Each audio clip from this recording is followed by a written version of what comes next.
Okay, हमने क्या बात की थी? हमने बात की थी आपको हीट करंट को हमने मैच किया था को करंट से। ओके, करंट के बारे में आप क्या पढ़ा थे कि करंट होता है आपका कितना, वी वाई आर। ओके, तो उसी प्रकार से अगर कोई हमको हीट करंट की बात करेगा तो वो हमारा कितना होगा, डेल्टा टी बाई आर। और यहाँ पे जो है आर का मान हमारा कितना आया था,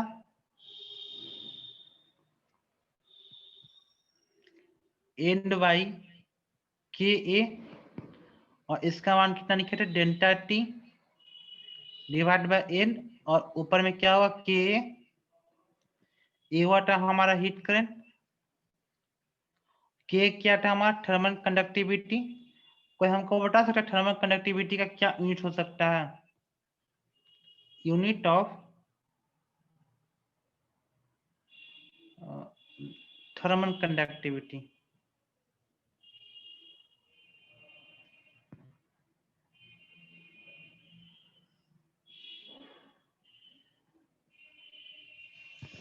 थर्मल कंडक्टिविटी की यूनिट क्या मतलब हो सकती है,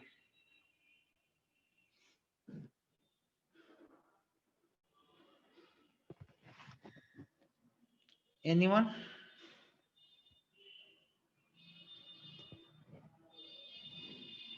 ठीक है, तो सेल्सियस पर मीटर,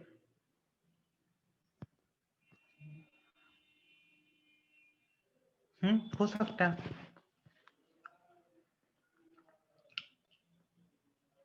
देखो इसका यूनिट सेल्सियस पर मीटर और सेल्सियस मीटर, देखो टेम्परेचर है तो उसके कारण क्या होगा, degree Celsius,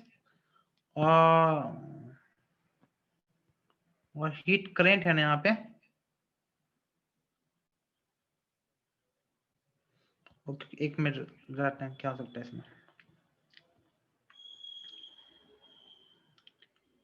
Q by T is equal to K और A delta theta by N. तो देखो ये हीट है तो हीट के कारण क्या होगा, जूल हो जाएगा, और ये टाइम है तो इसके कारण क्या होगा, सेकेंड होगा।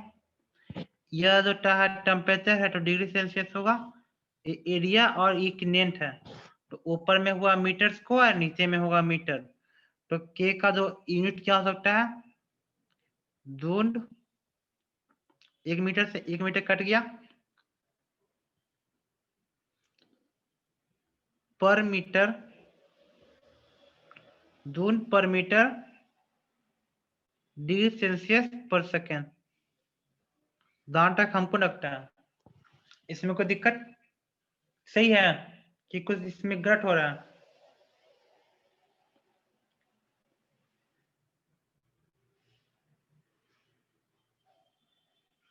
सही है ना?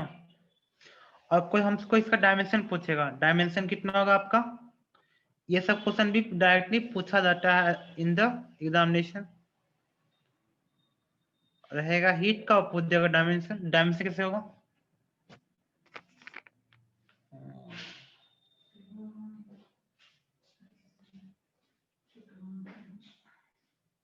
इसको कंपेयर करिए ना, इसको कंपेयर कीजिए ना, एरिया क्या हो, एक मीटर स्क्वायर हुआ, या डिग्री सेल्सियस, ये तो हम कैलकुलेट किए वो सही किए कि नहीं किए, जरा बड़ा जरा,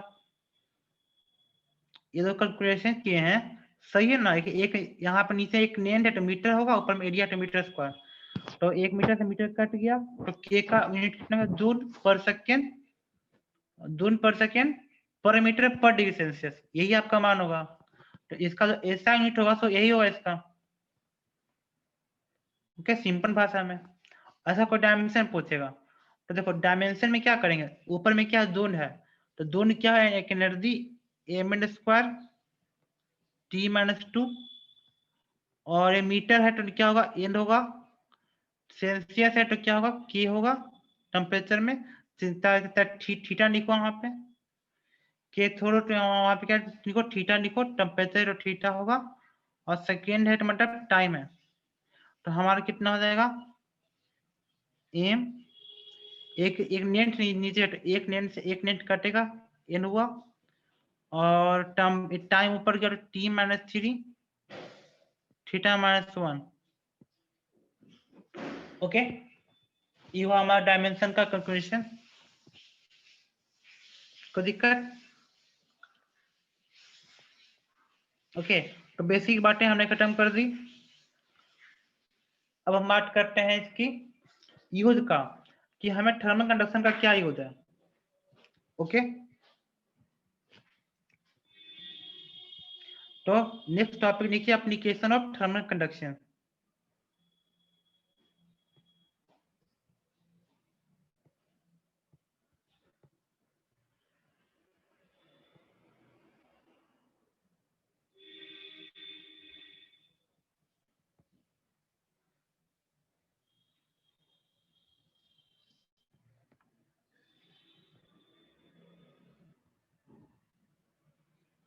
okay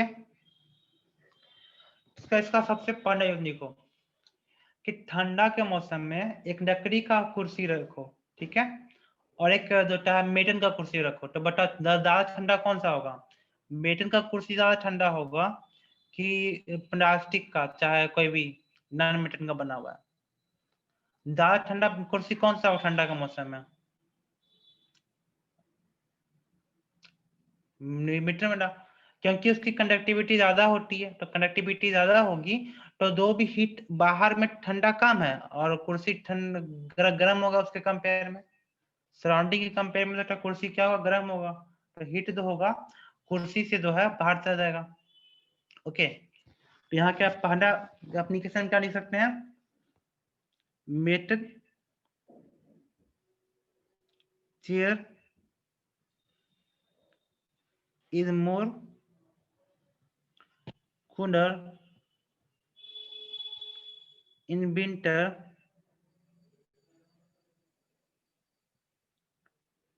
as compared to plastic or wooden chair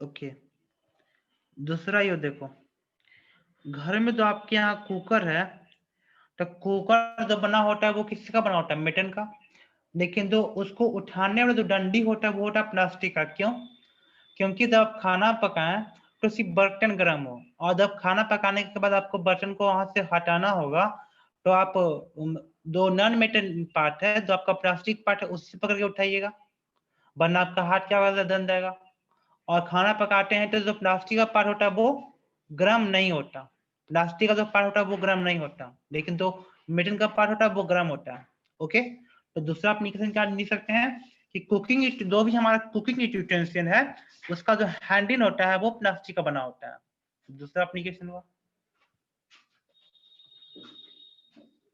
okay तो हम क्या लिखेंगे cooking utensil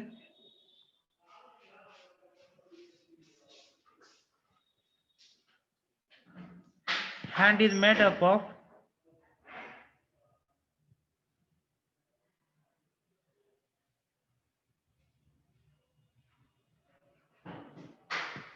plastic to restrict the heat transfer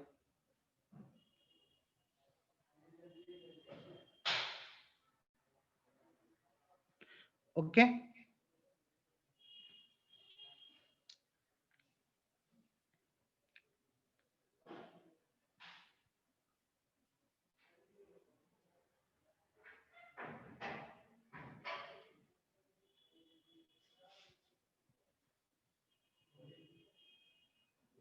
इसका तीसरा ये देखो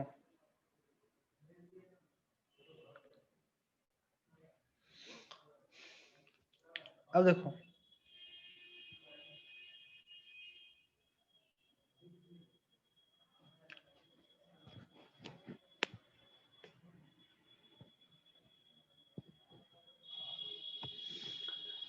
किससे यूज है कि देख इससे यूज है कि कोई भी हम कंपन खरीदते हैं तो कौन सा कंपन ज्यादा गर्म होता है, नया वाला कि पुराना वाला?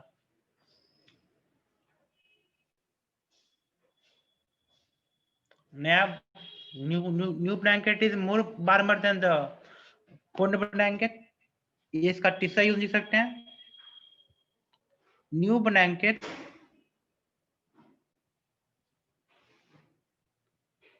इज वार्मर देन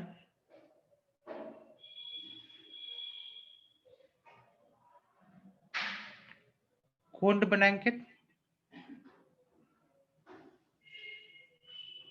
ओके, आपके पास दो को ब्लैंकेट है, दो को पटना वाला ब्लैंकेट ओढ़ने से ज्यादा कम ठंडा लगेगा कि एक मोटा वाला ब्लैंकेट ओढ़ने से कम ठंडा लगेगा? दोनों में कौन सा होगा? अगर दो ब्लैंकेट लेते हैं, नहीं आप उल्टा बोले, दो ब्लैंकेट लेते हैं जो कि दो पटना ब्लैंकेट है, वो ठंडा उससे ठंडा कम लगेगा कंपेयर टू एक मोटा ब्लैंकेट कंपेयर में। Okay,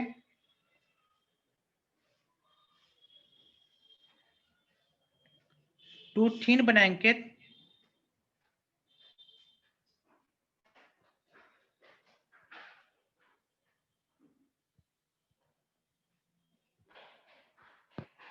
are more warmer than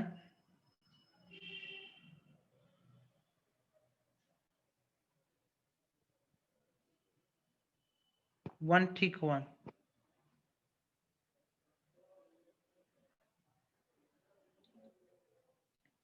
okay, पर इसका पातमा यूज लिखो। दो भी हमारा जो आइस का जो बर्फ होता है उसको हम होता है एक मोटा सा होता है, एक कपड़ा से ढक देते हैं ताकि आइस पिघले नहीं। ओके, पातमा यूज कर क्या लिखो, ice is covered with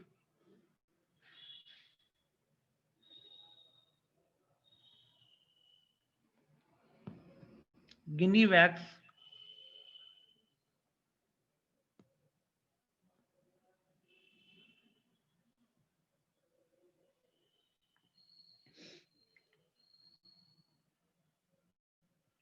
for preventing melting of ice।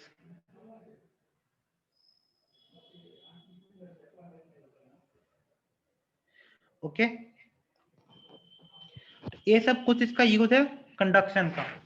ठीक है, तो कंडक्शन का हमने कंसेप्ट तुरंत बार दो पढ़ने सीख लिया था, और उसके बाद जो है हमने दो इसका थ्योरेटिकल पार्ट है, इसका क्या एप्लीकेशन है वो मैंने आज सीख लिया। ओके, तो it is competition of the conduction. ठीक है, कंडक्शन के बाद हम क्या पढ़ते हैं, कन्वेक्शन। ठीक है, कंडक्शन में इतना ही पढ़ना है, बाकी इसका जो बाकी कोशिश कीजिएगा, जो आपका एन का मॉड्यूल होगा क्वेश्चन बनाने का एमसीक्यू का बन जाएगा सारा, फिर कल हम सारा उसका डिस्कस करेंगे तो आपको ज्यादा फायदा करेगा। ठीक है, खुद से बनाया रहेगा तो देखा हाँ मैंने बनाया है। नेक्स्ट टॉपिक नीचे कन्वेक्शन। ठीक है,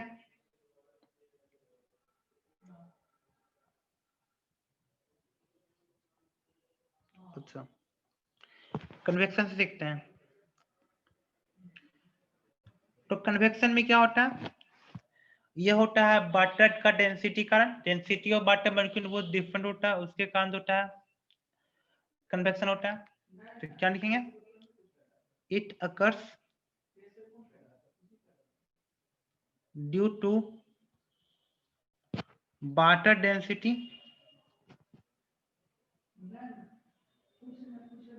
डिफरेंस, ये वाटर डेंसिटी के डिफरेंस के कारण होगा। Okay, any doubt?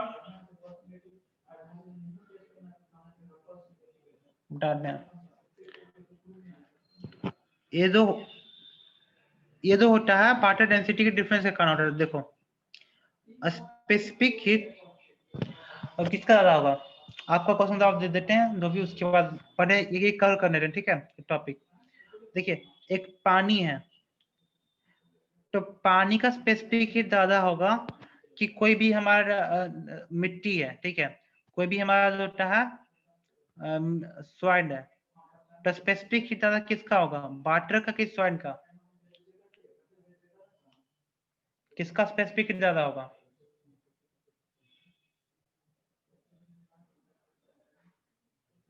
एनीवन?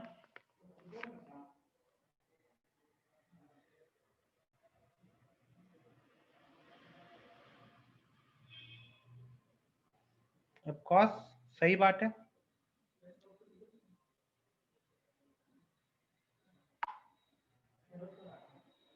अब देखो हम क्या जानते हैं, पानी का स्पेसिफिक हीट ज्यादा होगा कंपेयर टू सॉइल।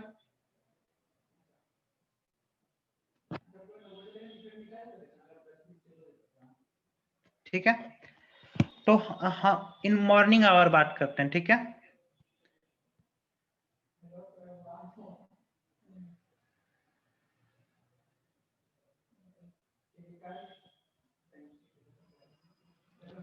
ठीक है, तो इधर समुंदर है, समुद्र में क्या होगा, पानी होगा, ये समुंदर का क्या है, किनारा है। ओके, एक तरफ आपका समुंदर है, एक तरफ समुंदर का किनारा है। तो अगर यहाँ पे सूरज का रोशनी होगा यहाँ पे, तो पहले ग्राम कौन सा होगा, सी शोर की सी, पानी ग्राम होगा कि मिट्टी ग्राम होगा? जो समुद्र के किनारे होगा वो मिट्टी होगा, तो ग्राम कौन ज्यादा होगा, सी नहीं, सी शोर पानी ग्राम होगा ना।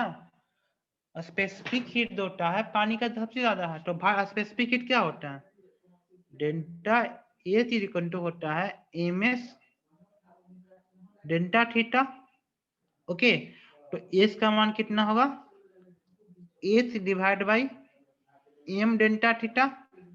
तो क्या है, it is the amount of heat required to increase the temperature by 1 degree Celsius. ये हो आपका स्पेसिफिक हीट। तो 1 डिग्री सेल्सियस टेम्परेचर बढ़ाने के लिए जितना अमाउंट ऑफ हीट लगता है एक यूनिट मास को, उसको बोलते हैं स्पेसिफिक हीट। और पानी का स्पेसिफिक हीट ज्यादा होता है, तो अगर पानी का स्पेसिफिक हीट ज्यादा होगा तो इसका मतलब क्या चाहिए हमको, ज्यादा हीट चाहिए। ओके, तो शुरू में हीट तो कम ही ना होगा, तो जो पानी जो गर्म होगा वो कम गर्म होगा। ओके, तो इसका स्पेसिफिक हीट ज्यादा है, तो हमारा टेम्परेचर बढ़ पाएगा, उतना नहीं नहीं बढ़ पाएगा। ओके, तो अगर एस का मान ज्यादा है तो थीटा का मान कम होगा। ओके, तो देखो यहाँ पे क्या हुआ, S directly proportional to S and S directly proportional to delta theta. तो अगर एस का मान ज्यादा होगा तो थीटा कम इंक्रीज होगा, तो वाटर का जो टेम्परेचर है वो कम इंक्रीज होगा उतना हीट पे, जितना आपका जमीन पे जो टेम्परेचर ज्यादा इंक्रीज हो जाएगा। ओके, तो सबसे पहले जो टेम्परेचर इंक्रीज करेगा किसका करेगा, सी शोर का। तो हमने क्या किया, इन मॉर्निंग आवर में क्या होगा, temperature of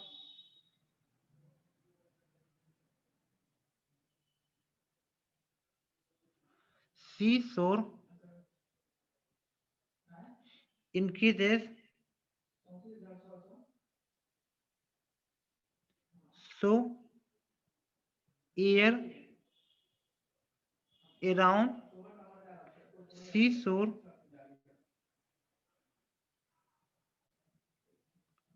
also increases। Okay, तो टेम्परेचर जो होता है सी शोर के अराउंड है वो आपका बढ़ गया, तो उससे क्या होने वाला है आपका, हॉट एयर नियर सी शोर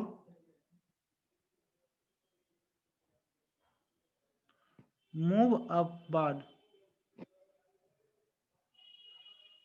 ओके, तो हॉट एयर हमेशा ऊपर मूव करेगा, तो आपके पास क्या जगह खाली हो गया। ओके, अब जगह खाली हो गया, जो ठंडा हवा है समुंदर में सी में, वो क्या करेगा, आकर के जो सी शोर के जगह को भरेगा। Okay,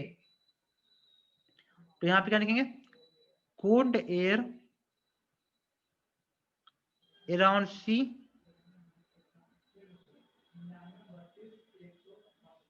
filled up empty space of seashore.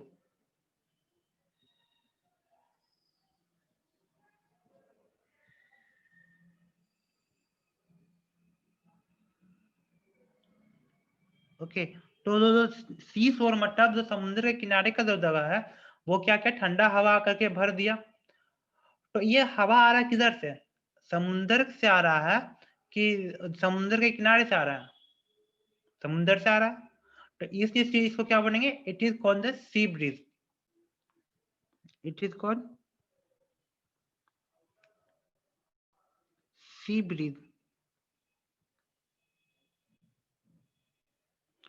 ओके, तो सी ब्रीज का कंसेप्ट में कोई दिक्कत सर?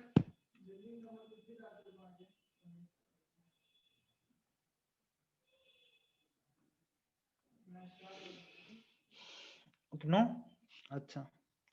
तो अब नैंड ब्रिज को आप डिफाइन कर सकते हैं, जैसे मैंने सी ब्रिज को डिफाइन किया, तो नैंड ब्रिज कब होगा?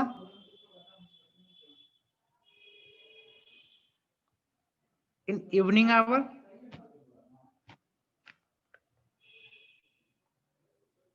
ओके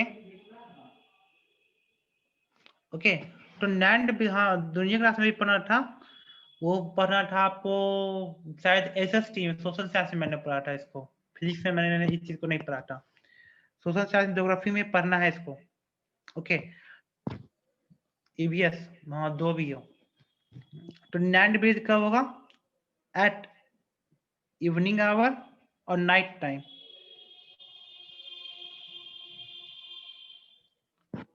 ओके, अब देखो दो जितना देरी से गर्म होगा उतना देरी से ठंडा भी होगा। ओके, क्योंकि उसमें हीट का ट्रांसफर करने की कैपेसिटी कम होती है। ओके, दो हीट हो जाएगा तब फिर उसको ठंडा होने में देर लगेगा क्योंकि उसकी कंडक्टिविटी कम है। तो अब देखो, ये आपके एनसीईआरटी बुक में है, उसको जरूर पढ़िएगा, ठीक है। ये हुआ आपका समुंदर और ये हुआ आपका समुंदर का किनारा।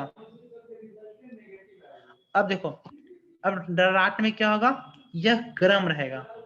ओके, तो यह अगर गर्म रहेगा तो जो भी एयर जो है समुंदर में, तो एयर अराउंड द सी वो क्या करेगा? ऊपर चल जाएगा, तो यह स्पेस क्या हो जाएगा? खाली हो जाएगा। तो अब जो है समुंदर का किनारा से जो हवा है वो आएगा इधर। ओके, तो जमीन से आया पानी में, हवा की जमीन से आया पानी में, तो इसको क्या बनेंगे? Land bridge. ओके, यही पार्ट को लिख लीजिए। At night time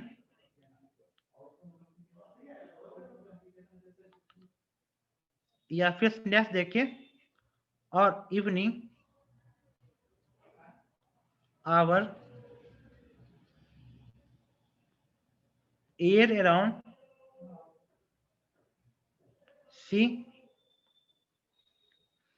is more hotter than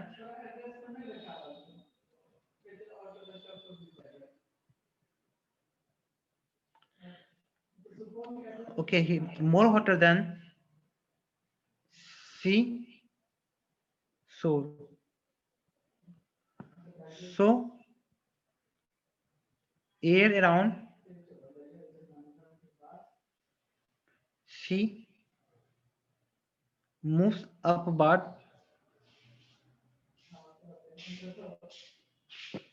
to fill the blanks, to fill the space. Air start moving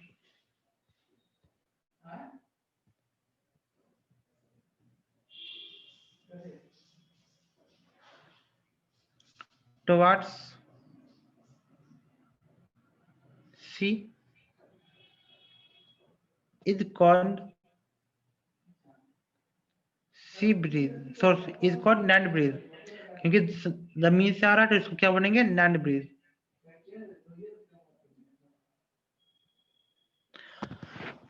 okay, तो सी ब्रिज और लैंड ब्रिज में कोई कंसेप्ट में कोई दिक्कत?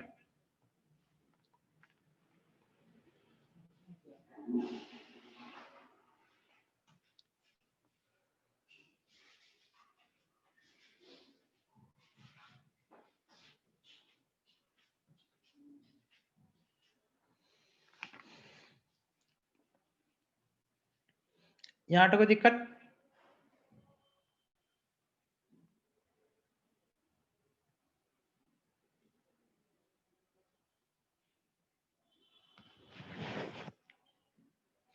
यहाँ तो कोई दिक्कत नहीं?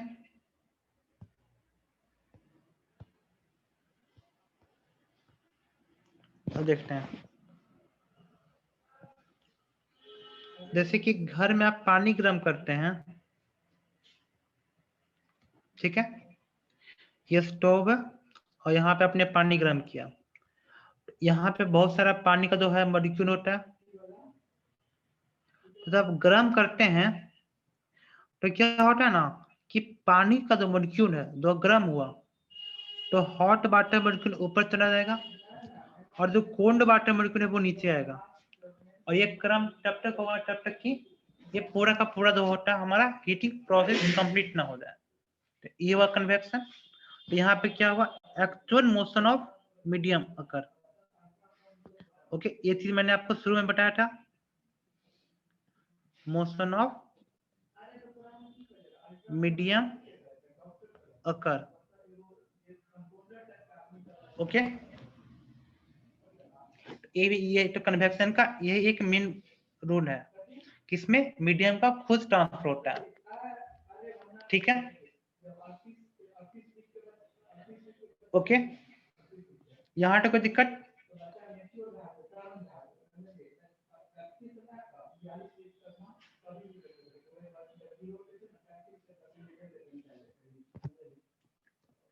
देखो ज्योग्राफी में तो मेरा कमजोर था, लेकिन इतना आपको पता है, अगर ये हुआ हमारा अर्थ है, ठीक है, ज्योग्राफी हमको नहीं आता, हमारा सोशल साइंस बहुत ही वीक था हमें समय में, फिर भी पूछते हैं ये क्या आपका इक्वेटर है, इसको इक्वेटर बोलते हैं।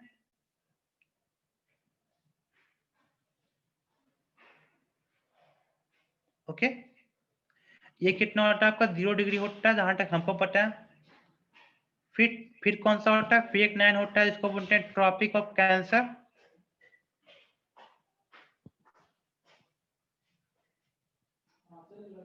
फिर क्या होता है हमारा ट्रॉपिक ऑफ कैप्रिकॉर्न।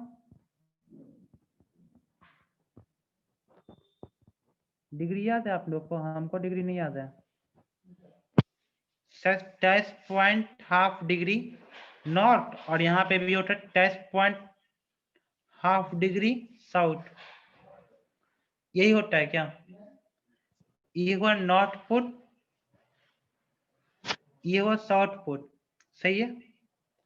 तब देखो, अगर सन का लाइट पड़ेगा यहाँ पे तो हीट सबसे ज्यादा कहाँ पे पड़ेगा, इक्वेटर पे। मोटा मोटी बात करें तो, उतना ज्योग्राफी की बात नहीं करते हैं, मोटा मोटी बात करते हैं, तो हमको पता है कि सबसे ज्यादा हीट पड़ेगा इक्वेटर पे, और इक्वेटर पे बहुत गर्मी होता है।